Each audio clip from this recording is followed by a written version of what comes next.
y todas, mi nombre es Francis Gagliardi, soy profesora de Educación Especial en Dificultades de Aprendizaje, graduada del Instituto Pedagógico de Caracas. Estudié corno francés en el Conservatorio Simón Bolívar, crecí en el sistema de orquestas y actualmente vivo en Grecia.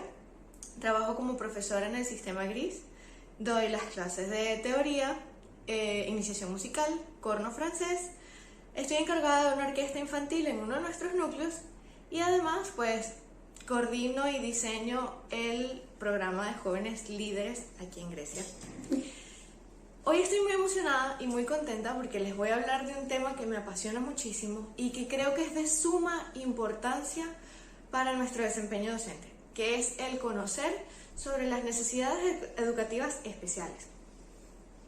En este tema, tocamos algunos conceptos como discapacidad, limitaciones, deficiencias, y es bien interesante porque sé que hay algunas personas que evitan hablar del tema por miedo a usar los términos incorrectos. Entonces, antes de comenzar a hablar más adelante sobre cómo educar a los niños con necesidades educativas especiales, con respecto a la educación musical, por supuesto, quiero hablarles un poco de estos conceptos que debemos conocer muy bien porque son los conceptos universalmente aceptados por la Organización Mundial de la Salud, por instituciones y conferencias que se han hecho a nivel internacional. Entonces, cuando hablamos de las necesidades educativas especiales, estamos hablando de aquellas necesidades que presentan los estudiantes durante algún tiempo de su proceso educativo o durante todo el proceso educativo. Entonces, estamos hablando de estos niños que necesitan un apoyo extra para lograr con éxito este proceso, la educación primaria, secundaria, incluso universitaria. Entonces, esta atención se derivará de los diferentes grados y capacidades mostradas por los estudiantes. También, cuando un docente especialista evalúa cómo trabajar con estos niños, también compara su rendimiento con respecto a la clase, no por compararlos, sino por decir, ok, necesito llevarlo al mismo nivel de los demás para no retrasar a los demás sin presionarlo demasiado y lograr un balance. Para esto se realizan adaptaciones curriculares, que lo veremos más adelante, que es lo que vamos a hacer con la educación musical. Obviamente los niños tienen que aprender los mismos contenidos, pero la forma en la que aprenden es un poco distinta y nosotros debemos adecuar nuestra forma de educar a las necesidades de estos niños. Estos niños pueden, o no siempre es el caso, pero pueden tener discapacidad. La discapacidad es un concepto que a muchos les intimida porque no saben muy bien cómo decirlo, si decir persona con discapacidad, discapacitado. El término correcto es decir persona con discapacidad. ¿Por qué? Porque primero lo llamamos persona y después decimos que tiene una discapacidad. Y en general, cuando hablamos con una persona con discapacidad, la discapacidad no debería ser lo primero que viene a nuestra cabeza. Pero, obviamente, vivimos en un contexto social que hace mucho hincapié en las características específicas de las personas. Por ejemplo, sabemos que cuando ven a alguien como yo, dicen Francis Blanca. O cuando ven a alguien con ojos azules, vas directamente a los ojos azules, por ejemplo. Entonces, es más o menos lo mismo que pasa. Al final, personas. Y si conoces el nombre de esa persona, llámalo por su nombre. Es la mejor manera y la manera más correcta, de hecho, de referirse a una persona. Entonces, hablando del concepto como tal de discapacidad, y aquí voy a leer un poco porque este es el concepto creado por la Organización Mundial de la Salud, es un término que abarca las deficiencias, limitaciones en la actividad y restricciones en la participación. Es un fenómeno complejo que refleja una interacción entre las características del organismo y las características de la sociedad donde vive. Por tanto, no debemos asumir que el motivo por el que a las personas con discapacidad se les dificulta el desenvolvimiento libre y hacer una vida tranquila es enteramente dado por esa condición que ellos están presentando, sino que también tomamos en cuenta el entorno. ¿Qué tan accesible es el entorno?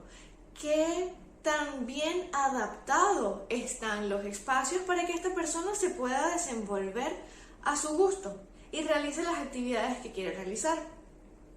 Pero vayamos un poco más allá en estos conceptos. Hablemos, por ejemplo, de las deficiencias. Las deficiencias son aquellos problemas que afectan la estructura o función corporal. En este sentido, hablamos de un funcionamiento no óptimo de alguna parte del cuerpo. Y quizás hayan escuchado algo como deficiencia renal, que significa que los riñones no están funcionando bien, o deficiencia pulmonar, que significa que los pulmones no están funcionando del todo bien o no están funcionando.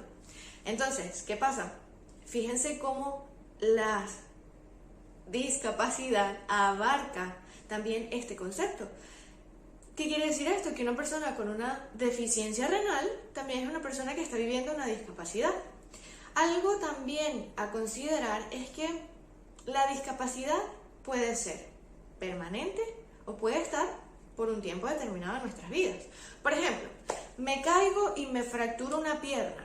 Estoy en situación de discapacidad y este es el término correcto para decir que en un momento de tu vida tienes discapacidad porque no puedo subir las escaleras con la misma facilidad y si el sitio donde vivo no tiene ascensor, entonces estoy en una situación de discapacidad para llegar a mi hogar. Esto es de suma importancia cuando trabajamos con los niños porque quizás si tenemos un niño con discapacidad, es una discapacidad que se desarrolló luego de haber nacido o nació con la discapacidad o es una discapacidad o es alguna condición en tratamiento que luego bajará un poco de intensidad. Y quiero hablarles por esto de las limitaciones en la actividad. Y estas limitaciones son aquellas dificultades para realizar acciones y o tareas. Aquí estaríamos hablando de esas barreras mencionadas anteriormente que impiden que las personas puedan desenvolverse con libertad. Por ejemplo, la ausencia de rampas para que las personas con sillas de ruedas puedan cruzar la calle o puedan acceder a un edificio. O por ejemplo, la ausencia de guías en el suelo para que una persona con discapacidad visual, quien usa el bastón, pueda saber cómo manejarse en la ciudad. O por ejemplo, este sonido que algunos semáforos tienen que hace que la persona con discapacidad visual sepa ahora puedes cruzar. Y bueno, ya conociendo qué son las necesidades educativas especiales, qué son las discapacidades, quiero mencionarles algunas de las condiciones que nos pudiésemos conseguir en el aula. Y con esto voy a hablar tanto de condiciones como de discapacidades específicas conocidas por nombre. Por ejemplo, podríamos tener necesidades sensoriales o físicas. Estos son aquellos niños que tienen por ejemplo, discapacidad visual, discapacidad auditiva o discapacidad motriz. La discapacidad motriz es aquella que presenta impedimento para movilizar alguna parte del cuerpo. Podemos tener discapacidad intelectual, podemos tener también superdotación intelectual. ¿Y por qué estos son niños con necesidades educativas especiales? Porque el niño necesita un apoyo especial ya que rinde más que el resto de la clase. Entonces estos niños también tienen necesidades educativas especiales.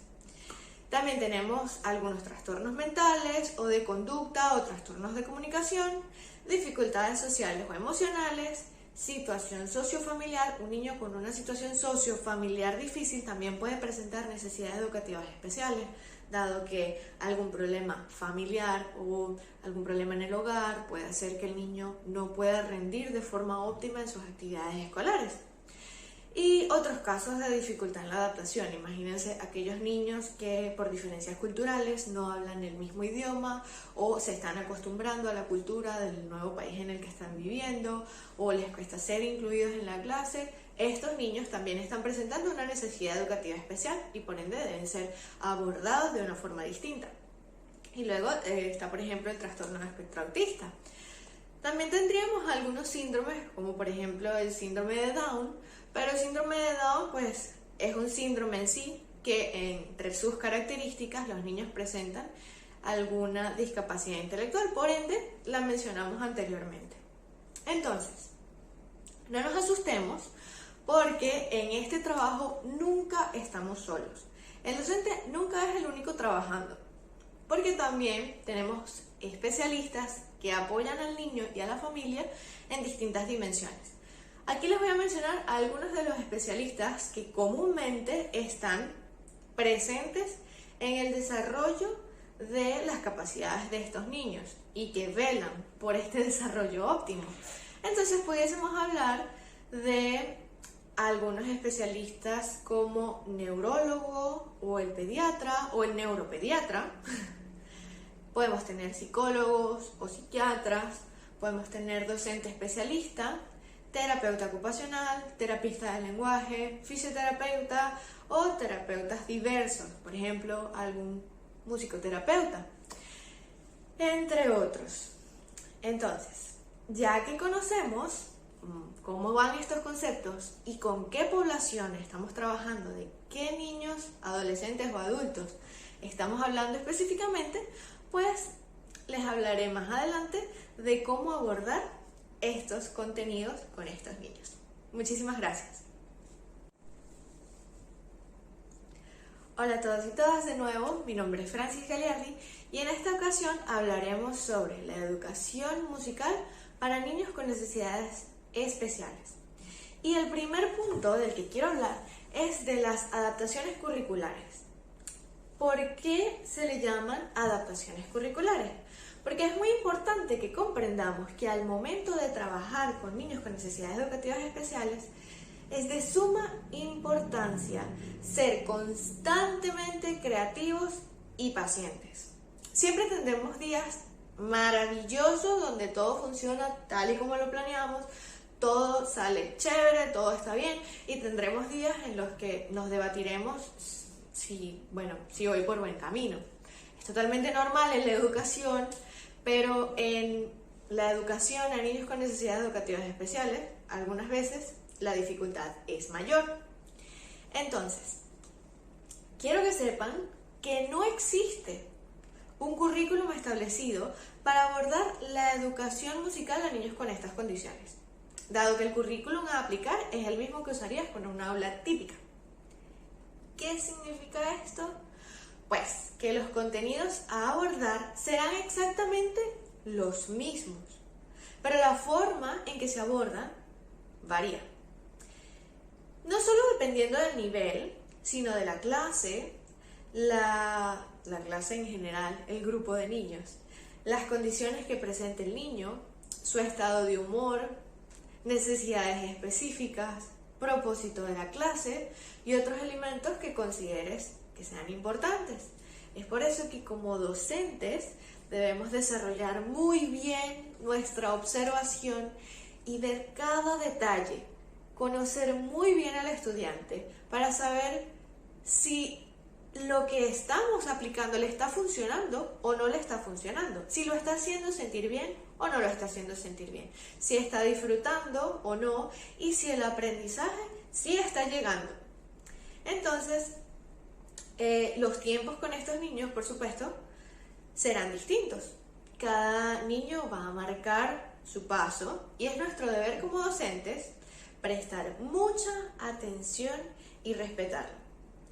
Debemos saber cuándo podemos exigir un poco más de estos niños y quizás presionar un poco porque sabemos que puede. Y también tenemos que saber cuándo tenemos que relajarnos, simplemente respirar, ayudar al niño a respirar igualmente y dejar las cosas tal y como están, intentarlo de una forma distinta otro día, en otra sesión, otro mes y veremos. Siempre intentemos evitarle la frustración al niño.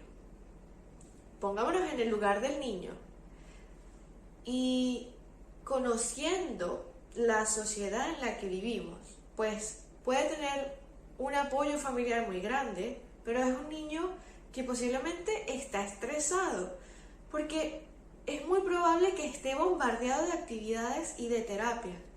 estos niños generalmente van a la escuela, tienen terapia ocupacional, tienen sesión con el pediatra, tienen sesión con el psiquiatra o tienen sesión con el psicólogo, tienen la fisioterapeuta, tienen la actividad de estimulación especial. Entonces son niños que, a pesar de que tienen un ritmo de aprendizaje más lento, generalmente se les bombardea de actividades para estimular este desarrollo.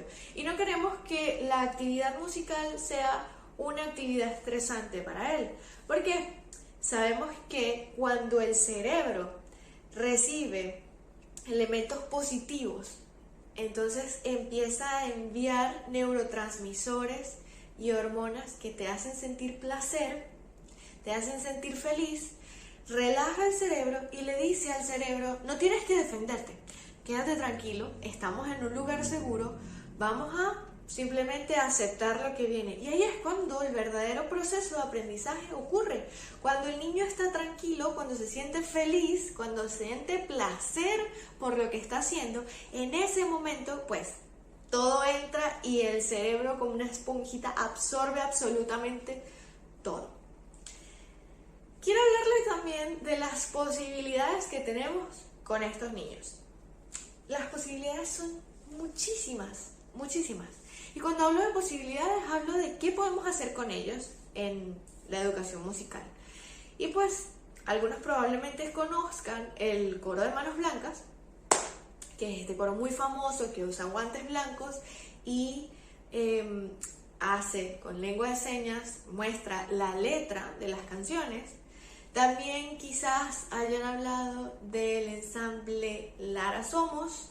Si no lo han visto, vayan a YouTube ya corriendo y busquen ensamble Lara Somos, compuesto enteramente por miembros con discapacidad visual. Allí podemos observar cómo la agudización del resto de los sentidos les permite tocar perfectamente coordinados e interactuar a través de la música. Puede proponerse la creación de ensambles de percusión. Si no tienen instrumentos de percusión, los pueden crear. Ensambles con tobos, con pipotes. Existen en África ensambles de botas de goma. Sí, búsquenlo en YouTube también. ¿Por qué no? Créense una orquesta real, o una orquesta de papel, o un ensamble mixto.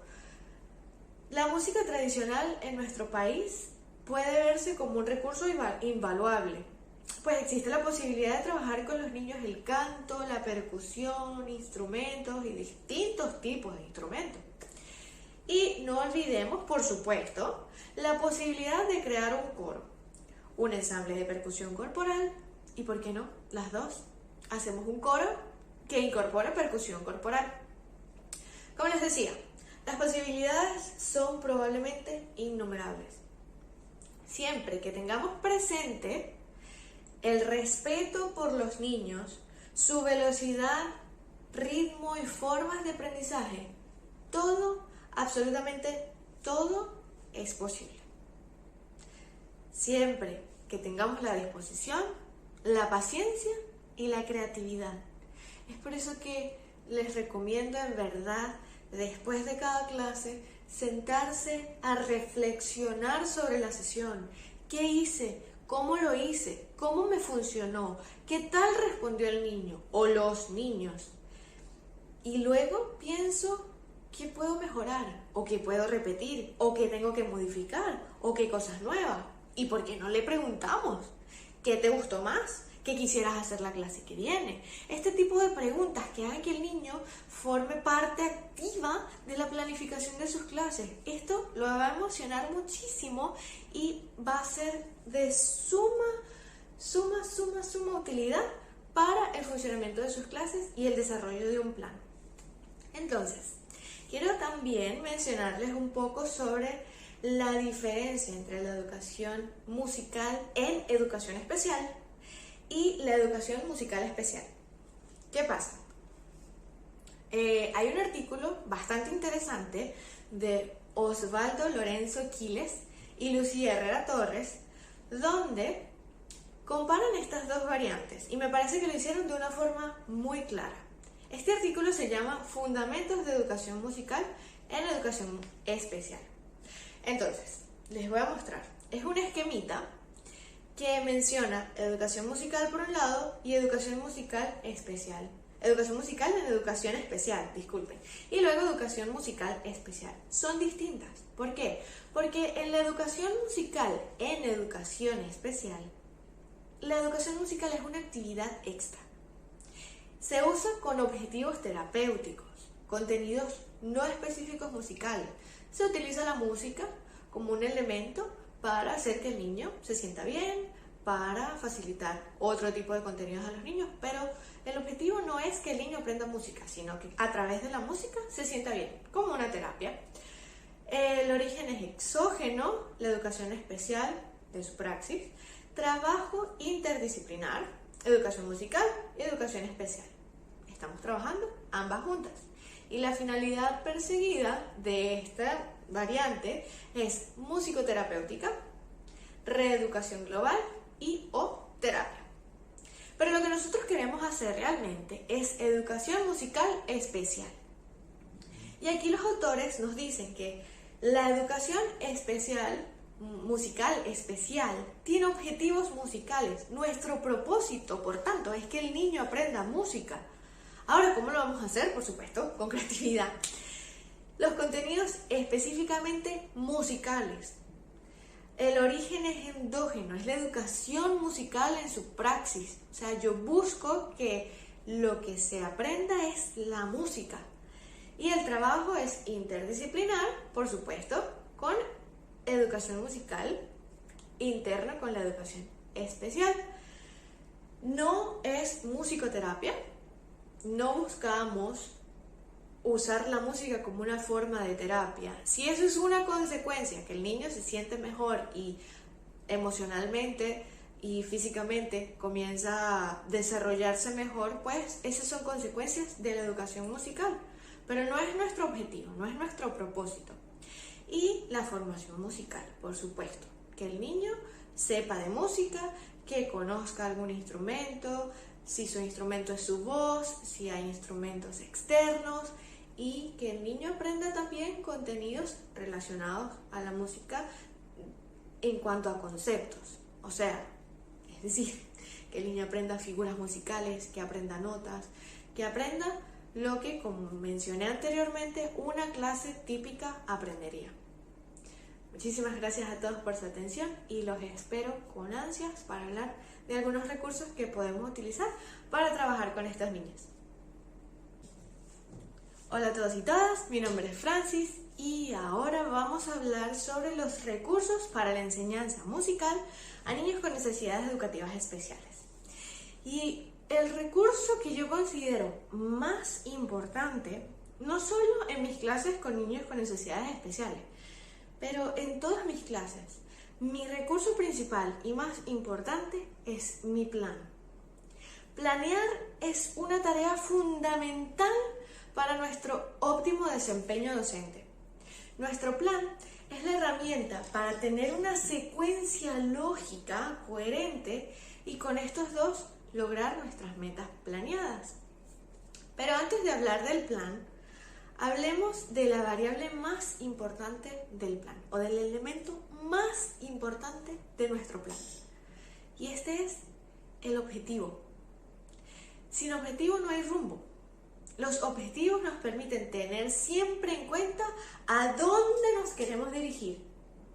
Y luego vemos cómo llegamos allá, cómo vamos en ese camino, qué tan lejos estoy de mi meta, qué tengo que cambiar. Es como si nos diera el plan de viaje. Voy de aquí a aquí y luego yo busco las maneras para llegar a mi destino final. Pensemos en el objetivo como una gran idea. Es la gran idea, la gran idea de mi clase. Entonces, con esa gran idea en mi cabeza, yo pienso, es en verdad, literalmente hablando, es mi ideal. Es como yo quisiera que al final salieran las cosas. Es mi anhelo. al final de la clase se logrará esto. Y es que precisamente nosotros estamos pensando en el futuro cuando creamos un objetivo. Y es por eso que al redactarlo, generalmente escribimos como: al final de la clase los estudiantes serán capaces de... y pones cuál es tu propósito. Para quienes no están muy familiarizados con el desarrollo de un objetivo, pues esta es la fórmula para hacerlo correcto. Al final de la clase, los estudiantes serán capaces de lograr esto mediante el uso de tal cosa, mediante la aplicación de actividades como tal para tal cosa. Eso, tú diseñas, tú creas, tú escribes qué esperas que ocurra al finalizar la clase. Y bueno, luego de tener un objetivo claro, el resto del plan es pan comido, pues las actividades se convierten simplemente en la sucesión de pasos para llegar a ese objetivo. ¿Qué estrategias, qué actividades, qué dinámicas, qué juegos voy a usar para llegar allá? Entonces, créanme que si tienen una gran idea o un objetivo muy claro, el resto será muy fácil, porque cada vez que planeen algo regresarán a su objetivo y pensarán, pero ¿esto me está llevando aquí? No, entonces ¿para qué tengo esta actividad? Bueno, quizás para otro objetivo me funcionará muy bien. No siempre tenemos que tener actividades ligadas al objetivo, porque muchas veces hay actividades que debemos hacer como rutina, o que hay actividades que debemos hacer porque generan placer al estudiante. Pero siempre es bueno buscar, cuando creamos nuestro plan, cómo yo estoy conectando estos dos puntos, mi objetivo con lo que estoy haciendo en la clase.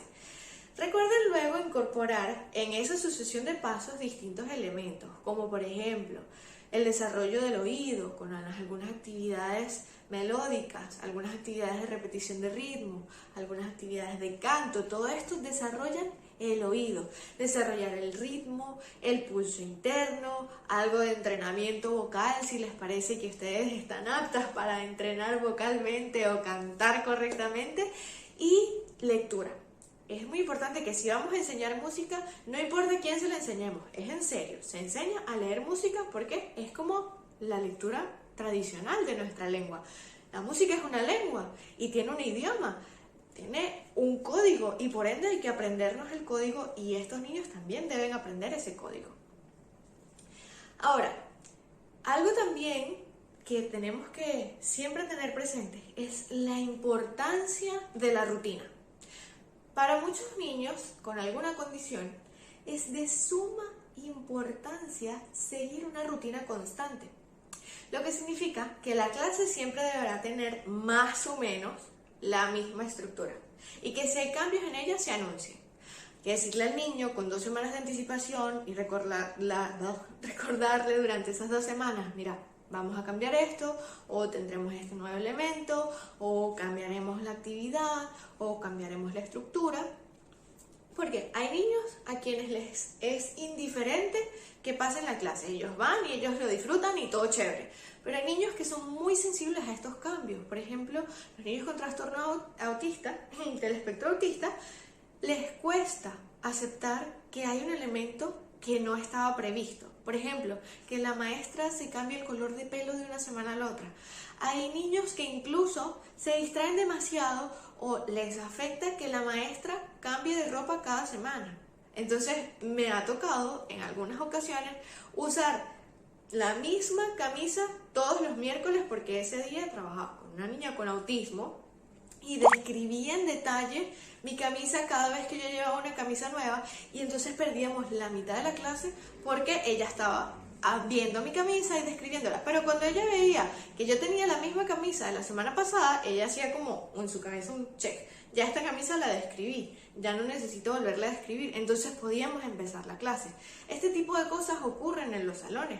Hay distintos tipos de sensibilidades también. Por ejemplo, a los niños con autismo hay algunos a los que les afecta mucho el color amarillo, porque es uno de los colores que rebota más luz. Por ende, es un poco fuerte para sus ojos, o sonidos muy fuertes. Esto ya Quizás esto sí lo conocen o lo han visto o han oído de esto, los sonidos fuertes les alteran. Entonces también esto va a influir en la selección de instrumentos que voy a tener.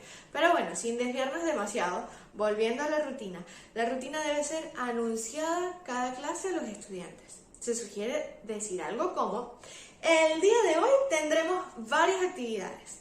Empezaremos con tal juego, luego haremos tal cosa, luego haremos tal, y para finalizar, esto. Es muy importante que los niños sepan, porque hay niños que van a estar pendientes. Esto lo hicimos, y te van a decir: maestra, esto no lo hicimos. Y tú como que, no tengo tiempo. Y tienes que saber negociar, ¿no? Tienes que decirle: sí, yo sé que no lo hicimos, pero es porque no tenemos tiempo. ¿Tú qué quieres? Pregúntenle. Es bueno que los niños también tomen parte en la toma de decisiones. ¿Qué quieres hacer? ¿Quieres hacer este juego o este? Porque no nos va a dar tiempo a hacer los dos. ¿Qué prefieren? ¿Cuál hacemos? Pero que ellos sepan que si la rutina va a cambiar, se les dijo, fue consensuado, que todo el mundo se enteró y que nada malo pasa. Todo está bajo control. Yo recomiendo algunas cosas como tener en una pizarra escrita la rutina, por ejemplo, los juegos que vamos a realizar, y ahí ir chequeando. Esto ya lo hicimos, check. Esto ya lo hicimos, check. O alguna estrategia por el estilo que les ayude a tener un seguimiento de cómo va la clase. No solo para ustedes, porque también esto es un buen recordatorio, yo lo usaría como una buena forma de recordarme qué tengo que hacer y qué viene y qué juego hay y no sé qué. También para que los niños se sientan parte del, ok, esto ya está listo. Y ellos tengan el control de una parte de la clase. Es muy importante que haya un inicio formal de la clase y un cierre formal de la clase. Yo sugiero una canción. Empezar todas las clases con la misma canción y terminar todas las clases con otra canción o con la misma canción si al caso viene, pero tener una canción de inicio y una canción de cierre. Porque a los niños les hace falta esta sensación, y no solo a los niños con necesidades educativas especiales, a todos los niños les hace falta esta sensación de empieza formalmente, toma esta actitud de voy a estar en la clase, termina formalmente, bueno, chévere, ya, listo. Ya, dejo esa actitud a un lado porque hay niños que están acostumbrados a ser muy activos y de repente cuando inicia la canción pues ellos saben, no, me tengo que comportar porque estoy en la clase de música. Entonces, este cambio en el comportamiento o este llamado a estar en la actitud o tener la disposición para la clase se puede hacer con una canción y es de suma utilidad. Lo mismo pasa con el cierre, pues es el momento de decir adiós, es el momento de o recoger o tocar por última vez juntos o decir si nos gustó la clase, pidan feedback, incorpórenlo en su planificación, dejar unos minutos al final de la clase como feedback para la retroalimentación por parte de sus estudiantes. Pregúntenle, ¿les gustó la clase? ¿Cuál fue su parte favorita hoy? ¿Y cuál fue la parte más difícil? Y la parte que menos nos gustó. ¿Hay algún juego que fue muy especial que les gustaría que repita la semana que viene? ¿O hay algún juego que les guste muchísimo que no hicimos hoy o que hayamos hecho antes o que a ustedes se les ocurra que podamos hacer la semana que viene? Y utilicen eso, ellos son también un recurso para tú tener más ideas. Hay veces que ellos traen juegos de la escuela y eso te ayuda a tener un repertorio más amplio de actividades. En este artículo que yo mencioné en el video anterior de Osvaldo Lorenzo Quiles y Lucía Herrera Torres, llamado Fundamentos de la Educación Musical en Educación Especial, ellos recomiendan que haya una estructura en la clase de esta forma, que haya un comienzo, que haya diálogos sonoros y que haya un cierre. En el comienzo se parte de un acercamiento empático, invitando a los niños a adoptar una buena actitud. Esto puede ser con la canción, esto puede ser conversando, esto puede ser con una dinámica llamada asamblea, que es donde todos se sientan y hablan. ¿Cómo estás? ¿Cómo te llamas? ¿Hiciste algo importante hoy? Cuéntame de tu día. Y conversan por algunos minutos para que también haya esa interacción social que también buscamos, ¿no? Como docentes. Puede haber una exploración libre o guiada de los instrumentos que se utilizarán en ese día o los medios puestos a su alcance, mencionando las actividades del día, tal como ya les dije. Se sugiere realizar alguna improvisación, bien sea musical o no. en la que se utiliza el cuerpo, algunos aparatos, instrumentos o elementos en el aula y luego adecuarse progresivamente a los patrones de improvisación que dan los estudiantes o que da el profesor. Y respirar, es muy importante respirar porque esto también es un recurso para ellos en su vida, saber que hay un momento en el que se pueden detener y decir y sigo. Esto lo van a usar en toda su vida y también como docentes nos hace falta esos 10 segundos en los que paro, respiro, me lleno de energía de nuevo y continúo. Y así tenemos una disposición para la segunda parte que ellos llaman diálogo sonoro, en el que se pretende establecer con el alumnado una comunicación sonoro-musical y diferente a la verbal, que permita ahondar en emociones, pensamientos, ideas. Recordemos que la música es un lenguaje, entonces cuando estamos en la clase de música se habla música, este es el lenguaje a utilizar. Y por último tenemos el cierre, en el que el educador debería terminar con un instante de pausa o tiempo muerto, quizás este momento de nuevo para respirar, pero todos acostados en el suelo o todos sentados. Es un momento en el que simplemente hay pausa. Y tú puedas, como docente, observar el estado psicofísico que ha generado en el estudiante la experiencia de la clase. Ver si reaccionó de una forma distinta ese día o si reaccionó de la forma habitual, si ese día está más inquieto, está más preocupado o si está mucho más tranquilo. Y todo esto es también importante comunicárselo a los padres para que entre todos tengan un seguimiento de su progreso y de las cosas que puedan estar ocurriendo que le estén dificultando de repente la clase, no solo la de música, quizás otras también. Pero bueno, hoy quiero compartir también con ustedes algunas ideas para el aula. Mis sugerencias son siempre comenzar las actividades y nuevos contenidos desde lo que ellos ya saben. Recordemos que no estamos hablando con recipientes vacíos. Estamos hablando con niños que ya tienen experiencias, que van a la escuela, que hacen cosas en el hogar y entonces saben hacer cosas. Utilicen eso. Por ejemplo, los niños saben dibujar. Empiecen por dibujar. Si tienen que aprender las figuras musicales, entonces tienen que aprender una redonda. Vamos a dibujar una redonda. ¿A qué se parece? Se parece a un círculo. Ya tú conoces el círculo. ¿Qué cosas en tu casa se parecen a un círculo? Una pelota. Ok, viste, la redonda es como una pelota. Vamos a dibujar una pelota y también una redonda. Este tipo de cosas y estas asociaciones hacen que el aprendizaje llegue muchísimo más rápido a los estudiantes y que hagan como que ese clic, porque no viene de la nada, viene de algo que ya conocen. O por ejemplo, trabajar con plastilina. Yo adoro el trabajo con plastilina porque no solamente desarrollamos habilidades motoras y motricidad fina, sino que también podemos desarrollar contenidos. Entonces, cuando nosotros decimos, ok, mira, vamos a hacer una redonda, pero para hacer una redonda hay distintos pasos. Por ejemplo, primero amasamos todos juntos nuestra plastilina.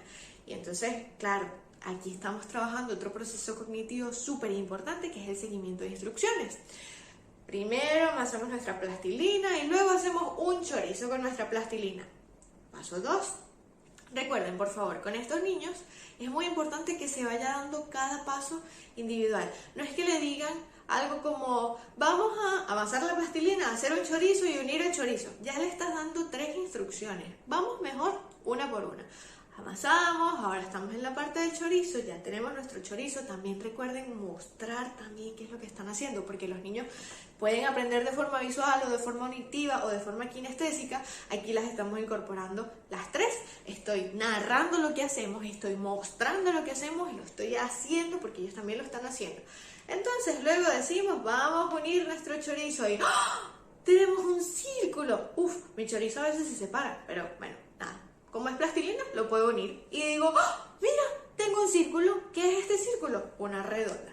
Y así pueden incorporar otras figuras musicales. Otra de las cosas muy importantes es que la música en general es bastante abstracta. Por ejemplo, el tempo. Cuando uno habla del tempo, de este beat constante, es como muy abstracto. ¿Dónde lo toco? ¿Dónde lo agarro? Ajá, lo escucho, pero ¿cómo puedo agarrar el tiempo? ¿Cómo puedo agarrar dónde estoy? una pelota es súper genial. Y si no tienen pelotas, pues un globo.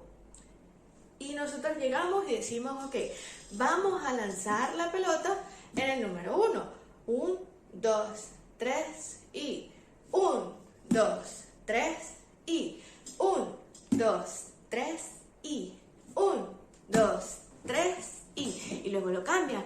Ahora vamos al 2, ahora vamos al 3, ahora lo lanzamos en el 4, ahora cada vez que digamos 1 le lanzamos la pelota al compañero. Y si bueno, quizás tengamos con niños que tienen algunas dificultades para lanzar el balón de forma correcta, bueno, pues simple, pasamos el balón en el número 1. 1, 2, 3 y 1, 2, 3 y con este recurso estamos haciendo que algo tan abstracto y algo tan desconocido como el beat, como el tempo, como el pulso, se convierta en algo que toco. Este es el 1, lo estoy tocando el número 1. Otra herramienta que a mí me gusta muchísimo es usar colores. Yo, en mi caso, me compré un paquete de paletas, que tengo como 5 años con el mismo paquete de paletas y me funciona súper bien. Y entonces, por ejemplo, yo digo que este es Do. Do, Sol. Si tienen un sistema de campanas en el que tienen colores asignados, perfecto.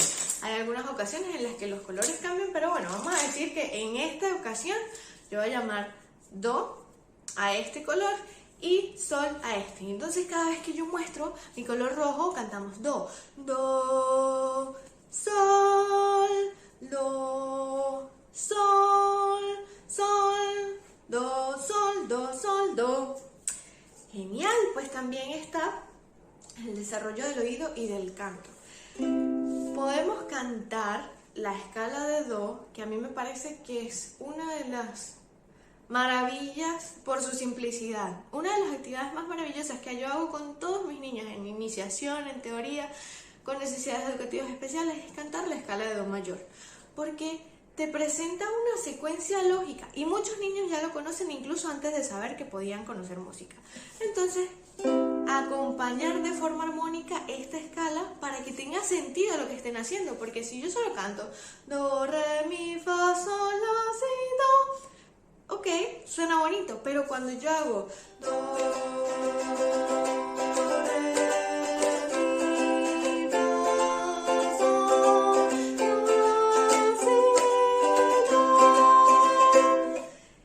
se siente como que ya somos parte de algo más y estamos haciendo música y yo soy parte de eso. También está esta actividad en la que conocemos el cuerpo haciendo la escala. Empezamos Do en los pies, luego subimos por las pantorrillas, luego subimos por las rodillas, Do, Re, Mi, Fa, Sol, La, Si, Do, y así también conocemos el esquema corporal. Hay muchísimas actividades y muchas buenas ideas las pueden sacar de actividades de iniciación musical o música para niños en preescolar, música para niños. Busquen en YouTube, esto es súper genial, busquen hashtag recursos musicales. Sí, en YouTube tiene hashtags y yo no sabía, pero busquen hashtags recursos musicales y ahí van a salir unos videos maravillosos con juegos, cantos, actividades que pueden adaptar a sus planes, a su población y a sus necesidades. Muchísimas gracias una vez más por su atención y por haber estado conmigo. Bienvenidos al tema de hoy, musicoterapia. Desde tiempos históricos, se observa cómo la música ha sido utilizada como un vehículo con efecto calmante o energizante. Es así como los soldados en entrenamiento ejecutan cantos que ayudan a mantener no solamente la concentración, los niveles de energía, sino también el ritmo de movimiento durante la caminata o una carrera. También hemos visto cómo se observa dentro de los consultorios médicos el uso de música en ocasiones instrumental que ayuda a sobrellevar el tiempo de espera al paciente en alguna sala. De igual manera, ocurre en los quirófanos, donde se utiliza la música no solamente para tranquilizar al paciente durante el proceso, sino mantener un ambiente adecuado para las personas que realizan el procedimiento. la música tiene la capacidad de producir emociones en las personas. Es por ello que es importante seleccionar adecuadamente el tipo de música con la que se desea trabajar, ya que en ocasiones es probable que podamos planificar una determinada actividad y consigamos el efecto contrario. Por ejemplo, en las aulas de clase muchas veces se observa cómo se utiliza un determinado tipo de música para realizar ejercicios de concentración. Sin embargo, se observa como algunos niños terminan dormidos, ¿no? En este caso, estamos hablando de música que entonces tiene el poder de disminuir la actividad cerebral haciendo dormir al participante, ¿no? Entonces, lejos de alcanzar el objetivo que era aumentar la concentración, obtuvimos el efecto contrario. Es importante destacar que la musicoterapia debe ser abordada por un especialista, el cual se ha formado académicamente, no solamente para ejercer todos los métodos y técnicas de la musicoterapia, sino también para abordar cualquier proceso que se pueda abrir durante una sesión de musicoterapia. Esta se define como el proceso sistemático de intervención en donde el paciente em, puede obtener la salud utilizando las experiencias musicales. Dentro de los métodos de la musicoterapia podemos conocer métodos activos y pasivos. Cuando estamos trabajando con música instrumental donde el participante solamente escucha la música, estamos hablando de métodos pasivos. Cuando hablamos de métodos en donde el participante, bien sea canta, acompaña, baila, compone, entonces estamos hablando de métodos activos. Es a donde el participante forma parte activa del proceso. ¿Bien? Es importante también mencionar que dentro del aula, en muchas ocasiones se realiza una selección de música instrumental en donde se hace que el participante se conecte con la música o se sienta cómodo con la música para realizar ejercicios de respiración, de estiramiento y toda esta actividad permite que el niño o el participante se conecte con el espacio de trabajo. ¿Ok? Que sepa que está allí para realizar una actividad determinada o la actividad que se le indique. Bien, este, toda esta actividad se realiza es para crear un ambiente propicio para el trabajo.